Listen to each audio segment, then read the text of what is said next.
Forget perfect aerodynamics, fuel efficiency, and silent engines that don't wake anyone up. Today we're talking about metal, gasoline, and that feeling of danger that only a true American block of iron can deliver.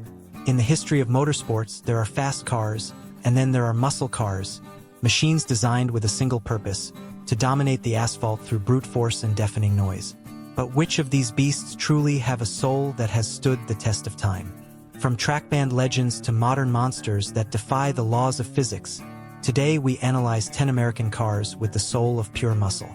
Get ready, because after this video, you'll see Detroit steel in a very different light. Before we begin, don't forget to like, subscribe, and turn on notifications to stay up to date with all the happenings in this lovely community. Everything you know about muscle car culture, traffic light racing, and Detroit pride started right here. In 1964, Pontiac did something forbidden by General Motors' own internal rules. They crammed a massive luxury sedan engine into the lightweight body of a mid-size car called the Tempest. The result was the GTO package, 3 letters that stood for Gran Turismo Omologado, but which, for the rest of the world, became the GOAT, the beast that devours all others. This car is the pure soul of American muscle because it wasn't an evolution. It was a rebellion of the engineers against the executives, creating a market no one knew existed. To describe the technical specifications of this pioneer is to talk about a brute force that changed the game. Under the hood, it hid a 6.4-liter V8 engine, the famous 389, which in its most radical configuration called Tri-Power, used 3 two-barrel carburetors to unleash 348 horsepower. With 580 Newton-meters of torque, the GTO didn't just accelerate. It seemed to want to tear up the pavement. It achieved 0 to 100 kilometers per hour in an impressive 6.6 seconds, a figure that in 1964 humiliated cars that cost 3 times as much. Its greatest achievement was selling 32,000 units in its first year, when experts predicted they would barely reach 5,000. It was such a massive success that it forced all other brands to copy the formula, starting the horsepower war. In the end, the GTO not only survived the criticism but became the car that defined youthful rebellion in the 1960s, leaving a legacy that ended in 1974 when fuel crises forced its early retirement, but its place as the father of muscle cars is unshakable. If there's one car that perfectly embodies the union of European style and American brute force, it's the 1968 Shelby GT 500. While the standard Mustang was the people's car, Carroll Shelby decided to inject it with a dose of steroids, transforming it into a machine capable of intimidating anyone. This model is responsible for making the term Eleanor a living myth in popular culture. What places it on this list with an unparalleled soul is its design. An elongated front end with functional air intakes, sequential taillights, and a fastback body that seems to be in motion even when parked. It's not just a fast car. It's an aggressive work of art that defined the aesthetic peak of the muscle car era. When we talk about what lies beneath its fiberglass skin, we enter the realm of legends. The heart of this monster was the 7.0-liter Cobra Jet V8 engine, a 428 cubic inch unit officially rated at 355 horsepower, though enthusiasts know that, to cheat insurance companies, the real figure was dangerously close to 400. With a massive 569 Newton-meters of torque at just 3,200 revolutions per minute, the GT500 could catapult from 0 to 62 miles per hour in a little over 6 seconds, a feat for a vehicle that prioritized interior luxury as much as speed. Its great achievement was demonstrating that Ford could compete head-to-head with General Motors' more radical divisions, offering a car that was as refined for a gala as it was wild for burning rubber at a stoplight. Unfortunately, the relationship between Shelby and Ford began to strain towards the end of that year, which led to the production of subsequent models losing some of that raw, handcrafted feel, making the 1968 model the last true Shelby of the Golden Age, a gem that today is the forbidden dream of any high-level collector. If American muscle had a face that inspired respect and a touch of fear, it would be that of the 1969 Dodge Charger R/T. This isn't just a car. It's a cinematic presence with its iconic piano wire grille that conceals the headlights behind a black mesh, giving it the look of a nocturnal predator. It's the car villains choose because it doesn't need to scream to command respect. What keeps it on this list as one of the most soulful machines in history is its perfect architecture. A Coke bottle body that flows with an aggression no other brand has managed to replicate with the same purity. It was designed to dominate the streets and NASCAR tracks, but it ended up dominating pop culture forever. To describe what happens when you hit the gas in this beast is to describe a controlled earthquake.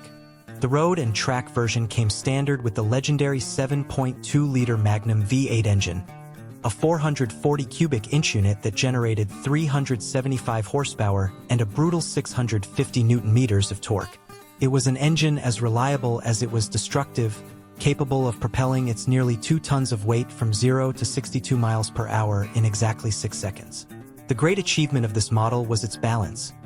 While other cars were all about straight-line speed, the Charger R/T offered a reinforced suspension and brakes that were improved for the time, making it the ultimate road warrior. Its significance is such that, of the nearly 90,000 units produced that year, only a few thousand bore the R/T badge, making it a cult classic. Although the fuel crisis of the 70s tried to kill it by turning it into a heavy and slow sedan years later, the 69 model remained etched in the collective memory as the absolute king of the asphalt, the car that didn't ask permission to pass, it simply pushed others out of the way. If you stopped at a traffic light in 1970 and a Chevelle with SS 454 badges pulled up beside you, the best thing you could do was not look. This car represents the peak of horsepower mania before the world changed forever. Chevrolet decided enough was enough and launched what many consider the ultimate muscle car. Its pure muscle soul lies in its honesty. It's an imposing, muscular, and wide body, built around the biggest and most powerful engine General Motors had ever dared to put in the hands of the public. It wasn't trying to be aerodynamic or futuristic. It was trying to be the toughest on the block, and it succeeded spectacularly.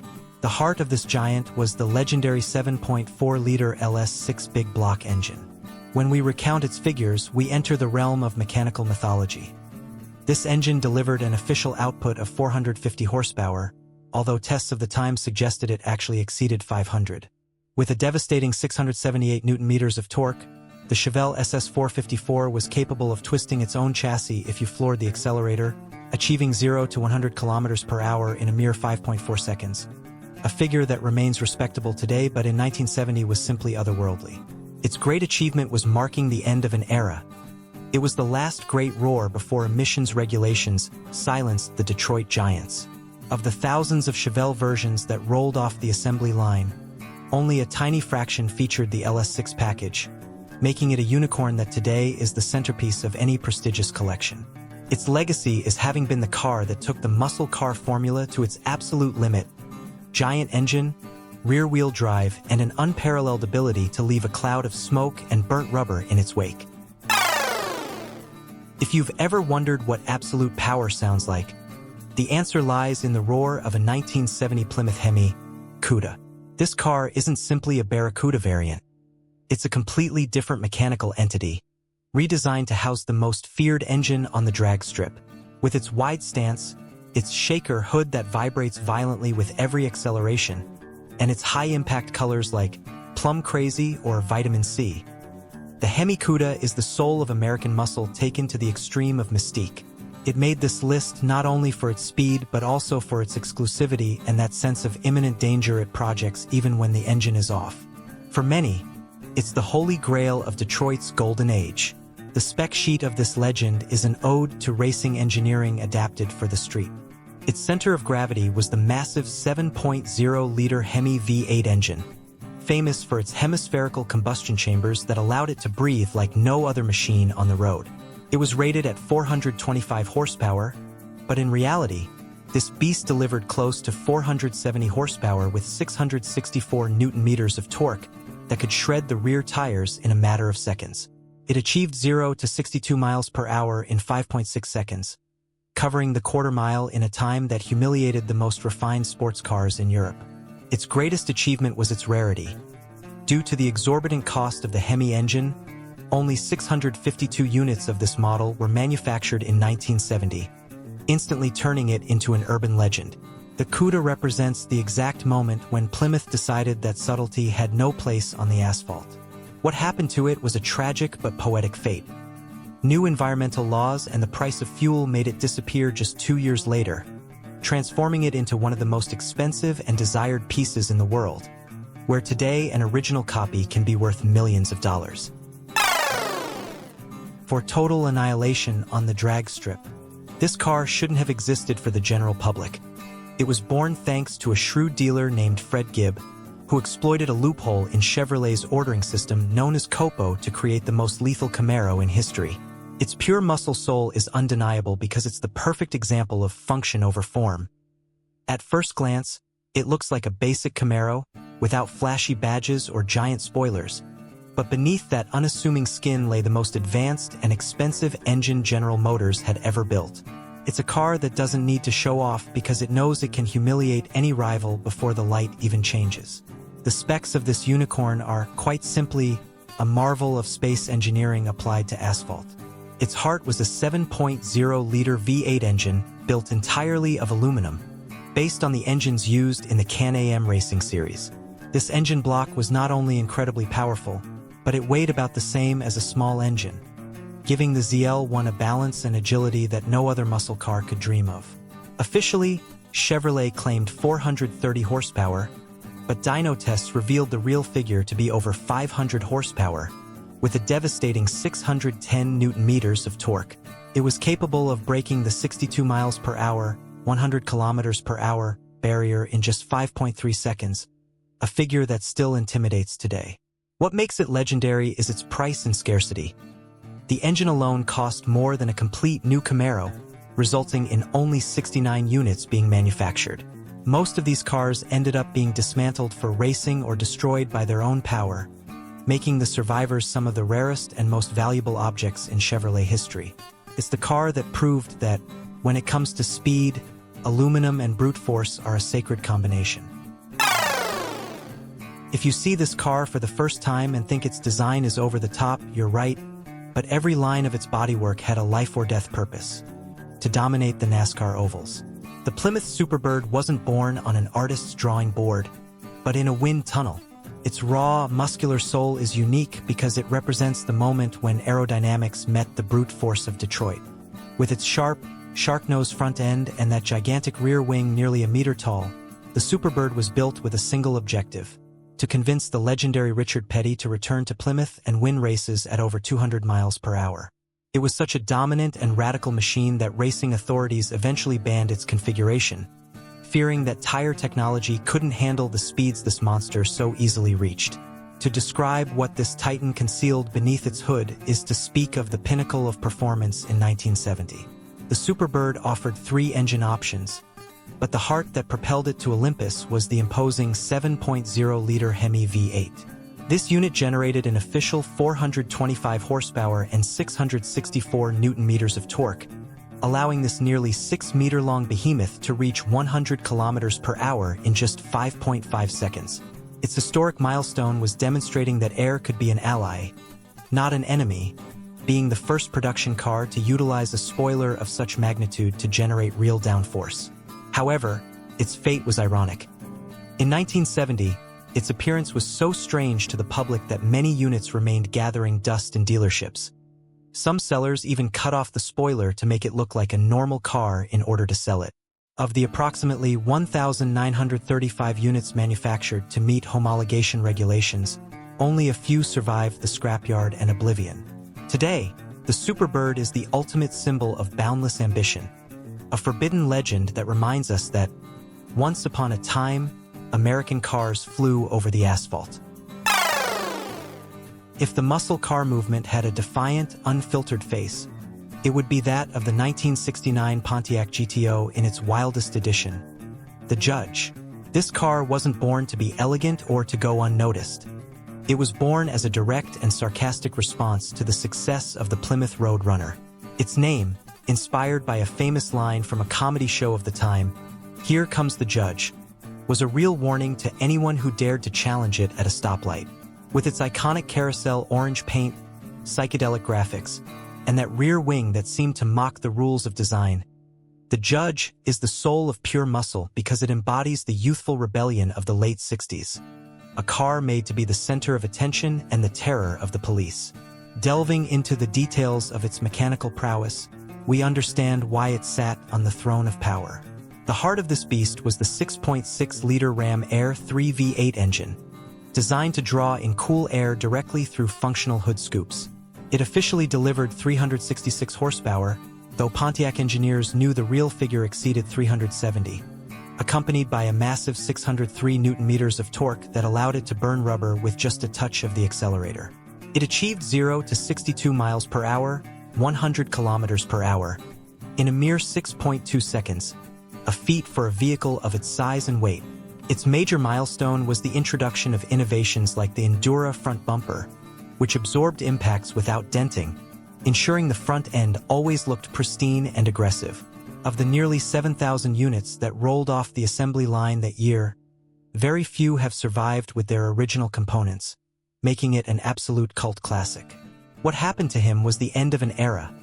The arrival of prohibitive insurance and emissions crises stifled his engine, but the name The Judge remained forever etched as the final verdict on who was the true boss of the road. In a decade where American engines seemed to have lost their edge due to strict regulations, Buick decided to break the mold and create something no one expected. A boxy sedan, dressed entirely in black, capable of humiliating the most expensive supercars on the planet. The GNX, which stands for Grand National Experimental, is not just a car, it's the Darth Vader of the automotive industry. Its raw muscle soul is fascinating because it didn't need a gigantic V8 engine to command respect. While the rest of the world tried to be sophisticated, this car focused on one thing: raw acceleration and an aesthetic so sinister it seemed to absorb the light around it. It was the muscle car that proved that ingenuity and turbo technology could be just as terrifying as massive displacement. Beneath that appearance of a movie villain's official car lay a technical specification that made Maranello tremble. Its heart was a 3.8-liter V6 engine equipped with a Garrett turbocharger and ceramic intercooler, a masterful collaboration with McLaren engines. Although officially rated at 276 horsepower to avoid alarming General Motors management, it actually exceeded 300 horsepower with a devastating 488 Newton-meters of torque available almost instantly. It catapulted from 0 to 100 kilometers per hour in a brutal 4.7 seconds, making it, at the time, the fastest accelerating production car in the world, even surpassing the Ferrari F40 over short distances. Its historic milestone was bidding farewell to the Regal platform with such a massive impact that only 547 units were manufactured, each one numbered. The GNX not only salvaged the reputation of American performance in the 1980s, but also became an instant legend. With the completion of Unit 547, Buick closed the chapter on high-power turbo engines, transforming this car into a dark unicorn whose value continues to rise, reminding us that muscle doesn't always roar. Sometimes it simply hisses before disappearing over the horizon. We've reached the top, and we're doing so with the only car on this list that doesn't belong to the last century, yet possesses more raw muscle soul than any modern vehicle. The Dodge Challenger SRT Demon is an anomaly, a glitch in the matrix of today's automotive industry. In an era obsessed with efficiency, electric motors, and silence, Dodge decided to build a monster that guzzles 100-octane gasoline and was designed with a single purpose: to be the most dominant drag strip car ever to roll off an assembly line. Its soul resides in its brutal honesty. It doesn't try to be a luxury car, nor a track car with refined cornering. It's metal, fury, and engineering dedicated solely to straight-line violence. It's the rightful heir to everything Detroit engineers dreamed up in 1960. To describe the capabilities of this demon is to enter the Guinness Book of World Records. Its heart is a 6.2-liter Hemi V8 engine with a massive 2.7-liter supercharger, capable of generating an absurd 840 horsepower and 1,044 Newton-meters of torque. These figures allow it to do something that seemed impossible for a production car: lift its front wheels off the ground at launch. It catapults its occupants from 0 to 62 miles per hour, 100 kilometers per hour, in an astonishing 2.3 seconds, generating a force of gravity that pins you to your seat with more force than a fighter jet. Its historical significance was so great that the NHRA, the U.S. Drag Racing Association, banned it from its official competitions as soon as it was launched, because it's too fast to be driven without a roll cage and a professional driver's license. It left the industry speechless by being the first street-legal car to include a factory-installed crate or toolbox with racing tires, a high-flow air filter, and a computer calibrated for racing fuel. Only 3,300 units were ever made, instantly turning it into a legend. The Demon isn't just a car. It's the last great roar of an endangered species, the final verdict that tells us that as long as... There you have it, 10 machines that aren't measured by their technology, but by the sheer adrenaline rush they inject into the veins of anyone brave enough to drive them. The automotive world is changing, and roaring V8 engines are an endangered species. But these legends have left an indelible mark that no battery will ever replace. The soul of these cars isn't in their spec sheets, but in the history of rebellion and power they represent. But now I want to hear from you. Which of these monsters would you choose to burn rubber with today? Did we miss one that's the undisputed king for you? Let me know in the comments. Give it a like if you felt the roar of these engines. And subscribe so you don't miss our next investigation into the most brutal gems of the automotive world. See you at the next quarter mile.